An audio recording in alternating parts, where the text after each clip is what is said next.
ಇವತ್ತಿನ ವಿಡಿಯೋದಲ್ಲಿ Christmas special snowman cake pops ಹೇಗೆ ಮಾಡೋದು ಅಂತ ನೋಡೋಣ. ಒಂದು ಬೌಲಲ್ಲಿ ಕೇಕ್ನ ತೊಗೊಂಡು ಅದು ಕ್ರಮ್ಸ್ ಆಗೋವರೆಗೂ ಪುಡಿ ಮಾಡಿ ಅದಕ್ಕೆ ಯಾವುದಾದ್ರೂ ಚಾಕ್ಲೇಟ್ ಸ್ಪ್ರೆಡ್ ಹಾಕಿ ಒಂದು ಡೋ ಕನ್ಸಿಸ್ಟೆನ್ಸಿ ಬರೋವರೆಗೂ ನೀಡ್ ಮಾಡಿ. ಆಮೇಲೆ ಈ ಡೋನ ಸ್ನೋಮ್ಯಾನ್ ಶೇಪ್ ತರೋಕ್ಕೆ ಒಂದು ದೊಡ್ಡ ಬಾಲ್ ಮತ್ತು ಇನ್ನೊಂದು ಚಿಕ್ಕ ಬಾಲ್ ಆಗಿ ರೋಲ್ ಮಾಡಿ.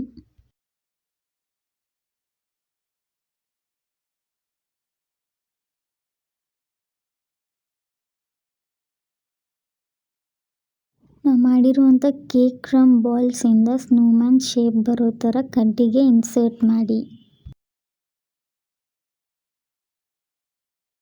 ಇದು ಸೆಟ್ ಆಗೋದಕ್ಕೆ ಇದನ್ನು 15 ಮಿನಿಟ್ಸ್ ಫ್ರೀಸ್ ಮಾಡಿ. 15 ಮಿನಿಟ್ಸ್ ಆದಮೇಲೆ ಇದನ್ನು ಮೆಲ್ಟೆಡ್ ವೈಟ್ ಚಾಕ್ಲೇಟಲ್ಲಿ ಡಿಪ್ ಮಾಡಿ.